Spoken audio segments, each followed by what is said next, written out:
మీరు చెప్తుంటే నిజంగానే నేను కన్‌ఫ్యూజ్ అయ్యాను. ఓకే. అవును సార్. వివేకానందుడు ఏంటి? ఈయనేంటి?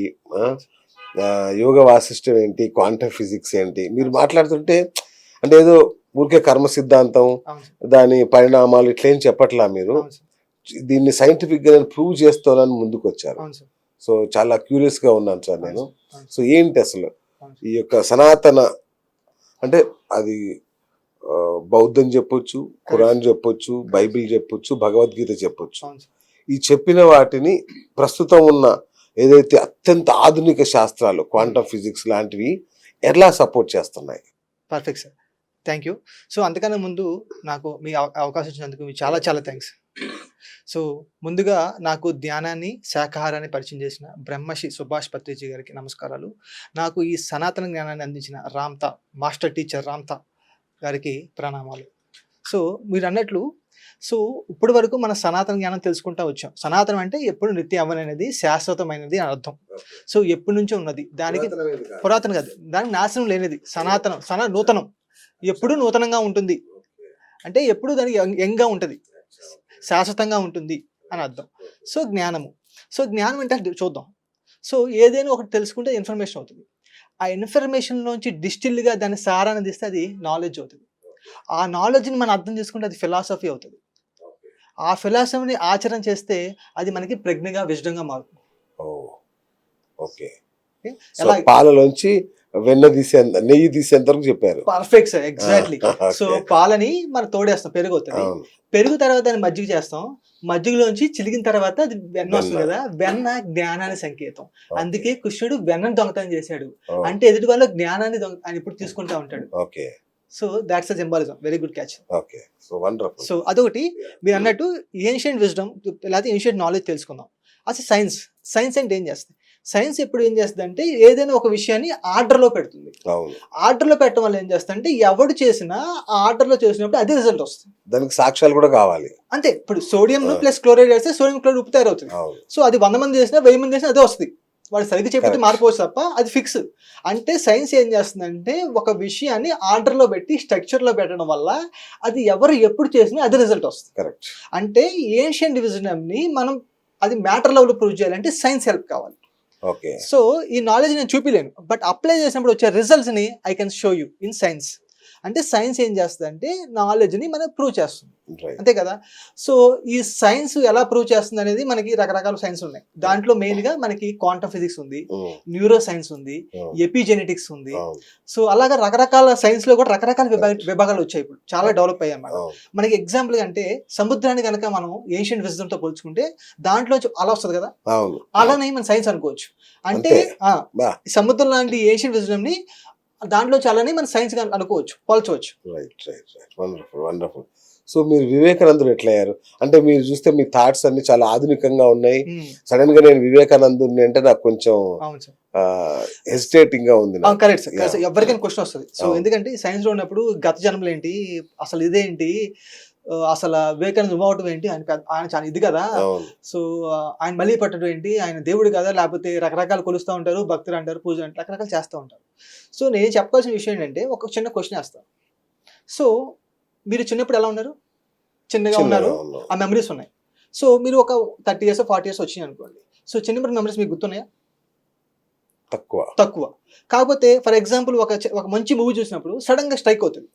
అవును. చిన్నప్పుడు నేను కూడా ఇలా చేశాను కదా! అని. అప్పుడు దాకా గుర్తురాదు. అప్పుడు ఎందుకు గుర్తొస్తుందంటే ఒక విషయం మిమ్మల్ని ఇన్‌స్పైర్ చేసినప్పుడు మీ సబ్‌కాన్షియస్ మైండ్‌లో ఉన్న జ్ఞానము మీకు ఫ్రంట్ లోబ్‌లో పాపులేట్ అవుతుంది. ఓకే. ఇది ఎప్పుడు ఇక్కడ ఉంది. బట్ ఈ జ్ఞానం అప్పుడప్పుడు మటికి ఇక్కడికొస్తుంది. ఓకే. మీ ఎరుకలోకొస్తుంది. మీ కాన్షియస్‌లోకొస్తుంది. కరెక్ట్. కాదు ఎప్పుడు ఉంది.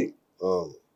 సో, ఎరుకలోకొస్తుంది అప్పుడప్పుడు. హ్మ్. సో, అంటే మన చుట్టుపక్కల జరిగే సంఘటనలు దీన్ని ఇన్‌ఫ్లూయెన్స్ చేసినప్పుడు ఆ జ్ఞానం మన ముందుకొస్తుంది. అలాగా ఎప్పుడైతే మీ గత జన్మలో కానీ, లేకపోతే నాకు చిన్నప్పుడు జ్ఞాపకాలు గాని, అంతకుముందు జ్ఞానాలన్నీ మొత్తం ఇక్కడ ఉంటాయి. ఆ! సైన్స్ అదే చెప్తుంది. నేను రైట్. చెప్పక్కర్లా. రైట్. సైన్స్ ఏం చెప్తుందంటే, మీ డీఎన్ఏలో మీ తాతలు, ముత్తాతలు భూమి పుట్టినప్పటి నుంచి ఉన్న మానవ జాతి పరిణామకంతో నీ డీఎన్ఏలో ఉంది అవును. అని సైన్స్ చెప్తుంది. ఓకే. అలాంటప్పుడు ఉన్నట్టే కదా! ఫర్ ఎగ్జాంపుల్ మీ తాతగారు చనిపోయారు. మీ తాతగారు చనిపోతే మీ తాతగారి ఇన్ఫర్మేషన్ మీ లోపల ఎలా ఉండాలి? హ్మ్. ఉండకూడదు కదా! సో, అలాగా నా జన్మ పరంపర ఏదైతే ఉందో అదంతా ఇక్కడ సేవ్ అవుతుంది. జన్మ అంటే ఏంటి అర్థం కాలేదు. For example okay. మనం బతుకున్నప్పుడు మాట్లాడగలుగుతున్నాం. హ్మ్. మనం చనిపోయామంటే మీనింగ్ ఏంటి? మన బాడీ కదలలేదు. సో అప్పుడు ఉన్నది ఇప్పుడు లేనిదేంటి, చనిపోయినప్పుడు లేనిదేంటి, బతుకున్నప్పుడు ఉన్నదేంటి, ఆ ప్రాణం. రెండింటికి ఏదో ఒకటి డిఫరెన్స్ ఉంది కదా. అవును. ఆ డిఫరెన్స్ సోల్, ఓకే. ఆత్మ. అది ఇంగ్లీష్ కొంత స్పిరిట్ అంటారు, కరెక్ట్. కన్ఫ్యూజన్ లేకుండా సోల్ అనుకోవచ్చు. సోల్ అంటే మీ జన్మను రికార్డ్ చేసుకునే ఒకనొక లాగ్. ఎలాగైతే మీ ఫోన్ లో మెమరీ ఉంటుందో, అవును. ఆ మెమరీలో ఎప్పుడైనా మీరు 20 సంవత్సరాల క్రితం ఫోటో తీసుకుని ఆ ఫోటో చూసినప్పుడు ఎలా గుర్తొస్తుంది మీకు, అవును. అలాగే సోల్ అనేది ఎప్పుడు నిరంతరం కంటిన్యూ అవుతూ ఉంటుంది. ఓకే. సో నిరంతరం ప్రవహిస్తూ ఉంటది. అది శాశ్వతమైనది. ఆ భగవద్గీత చెప్తారు కదా, అవును. ఆత్మ శాశ్వతమైనది, అవును. నిప్పులో కాల్చలేము, నీళ్ళలో ఉంచలేము, అవును. అగ్నిలో దహించలేము అని చెప్తారు కదా. అది రెఫరెన్స్ తీసుకోవచ్చు. ఇప్పుడు సోల్ కి ఈ మధ్యన కొత్తగా ఈక్వేషన్ ఫైండ్ అవుట్ చేస్తున్నారు సైంటిస్ట్. ఆ, సోల్ కి ఈక్వేషన్ ఫైండ్ అవుట్ చేస్తున్నారు. గాడ్ హార్మోన్ అని కనుక్కున్నారు. స్పిరిట్ మాలిక్యూల్ అని ఒక బుక్ వచ్చింది. ఉమ్, స్పిరిట్ మాలిక్యూల్ అంటే మీ పీనల్ గ్లాండ్ లో మీరు ఫర్ ఎగ్జాంపుల్ కొంతమంది డాక్టర్లు ఏం చేశారంటే ఒక పేషెంట్ కి ట్రీట్మెంట్ చేస్తున్నారు. అవును. ట్రీట్మెంట్ చేస్తున్నప్పుడు సడన్ గా ఆయన కొమ్మలు కలిపాడు. కొమ్మలు కలిపిన తర్వాత కొన్ని రోజుల తర్వాత లేకపోతే కొన్ని గంటల తర్వాత మళ్ళీ బ్యాక్ వచ్చి చైతన్యం వచ్చింది దాంట్లోకి, అది కాన్షియస్ గా వచ్చారు. వచ్చినప్పుడు ఆటోమేటిక్ గా అతను మాట్లాడటం లేకపోతే స్పృహలో రావడం జరిగింది. అవును. సో ఆ గ్యాప్ ఏమవుతుందని సైంటిస్టులు కనుక్కున్నప్పుడు ఆ మైండ్ లో ఏ కెమికల్ రియాక్షన్ జరుగుతుంది ఈ గ్యాప్ లో అని అబ్జర్వ్ చేసినప్పుడు వాళ్ళలో ఒక హార్మోన్ రిలీజ్ అవుతుంది. దాన్ని స్పిరిట్ మాలిక్యూల్ అన్నారు. ఓకే. సో ఎన్ఎంటీ అంటారు, డిఎంటీ అంటారు, డైమెథైల్ ట్రైఫాస్ఫేట్ అంటారు. సో డిఎంటీ హార్మోన్ అంటారు. ఆ హార్మోన్ ని మనం స్పిరిట్ మాలిక్యూల్ అన్నాం. ఓకే. సో అంటే పీనల్ గ్లాండ్ లో నీ బ్రెయిన్ లో హార్మోన్ రిలీజ్ అవడం వల్ల నీ అతీంద్రియమైన, అంటే మనకి ఫిజికల్ బాడీ సంబంధం లేకుండా అతీంద్రియమైన ఒక పరిణామం జరుగుతుంది లోపల. ఉమ్, వాళ్ళు చనిపోయిన వాళ్ళు తిరిగి బ్యాక్ వస్తున్నారు అని చాలా మంది బుక్స్ కూడా రాశారు. సోల్ జర్నీ అని ఒక డాక్టర్ బుక్ రాశాడు. ఓకే. సో అలాగా సైంటిస్టులు కూడా ప్రూవ్ చేస్తున్నారు. డిఎంటీ అనే మాలిక్యూల్ ఉంది, దాన్ని మీరు డ్రగ్స్ లో కూడా వాడుతున్నారు ఇప్పుడు. ఉమ్, డ్రగ్ కొడితే ఏమవుతుంది, correct. ఎక్కడెక్కడో గుర్తొస్తూ ఉంటాయి, హాల్యూజినేషన్ అవుతుంది, గాల్లో తేలినట్టు అనిపిస్తూ ఉంటుంది మీకు. అవును. ఎక్కడ జరుగుతుంది అంటే మీ బాడీని ఇన్ఫ్లుయెన్స్ చేస్తుంది, మీ బ్రెయిన్ ఇన్ఫ్లుయెన్స్ చేస్తుంది. ఉమ్, ఓకే. సో సైన్స్ కూడా ప్రూవ్ చేస్తుంది. అలాగా ఎప్పుడైతే నేను మెడిటేషన్ చేశానో, ఎలాగైతే మన ఉల్లిపాయలు ఒక్కొక్క లేయర్ తీసుకుంటూ వెళ్తే లోపల అనేక లేయర్స్ ఎలాగైతే ఉంటాయో, మీ శరీరంలో కూడా అనేక రకాల శరీరాలు ఉన్నాయి, అనేక రకాల బాడీస్ ఉన్నాయి.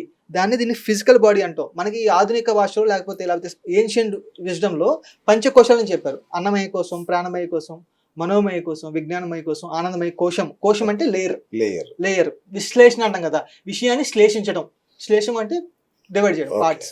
అలాగా మనలో కూడా ఈ బాడీని కనుక మనం అబ్జర్వ్ చేస్తే ఫిజికల్ బాడీ కనిపిస్తుంది. మీరు లోపల ఫర్ ఎగ్జాంపుల్ డిఎన్ఏ టెస్ట్ చేస్తున్నారు. డిఎన్ఏ టెస్ట్ అంటే మనం చూస్తే కనిపిస్తా, మీరు ఏం చెప్తారు, అంతకుముందు ఒకవేళ డిఎన్ఏ కనుగొనే యంత్రం లేనప్పుడు ఒకవేళ ఎవరైనా డిఎన్ఏ అని చెప్పి మనం కొట్టేసాం. అంతేగా. ఏం మాట్లాడుతాం, డిఎన్ఏ అంటూ అసలు ఇన్ఫర్మేషన్ ఉండటం ఏంటి, అసలు సెల్లో ఇన్ఫర్మేషన్ ఏంటి కొట్టేవాళ్ళం. సైన్స్ ప్రూవ్ చేస్తుంది కదా, డిఎన్ఏ అని చూపిస్తుంది కదా, రికార్డ్ చేసి చూపిస్తుంది కదా. సో మాలిక్యూల్ కూడా చూపిస్తుంది కదా, ఆటమ్స్ కూడా చూసుకునే మెలిక్యూల్స్ వచ్చినాయి కదా. అవును. ఈ మధ్య రీసెంట్ గా ఒక 15 days బ్యాక్ చూశాను.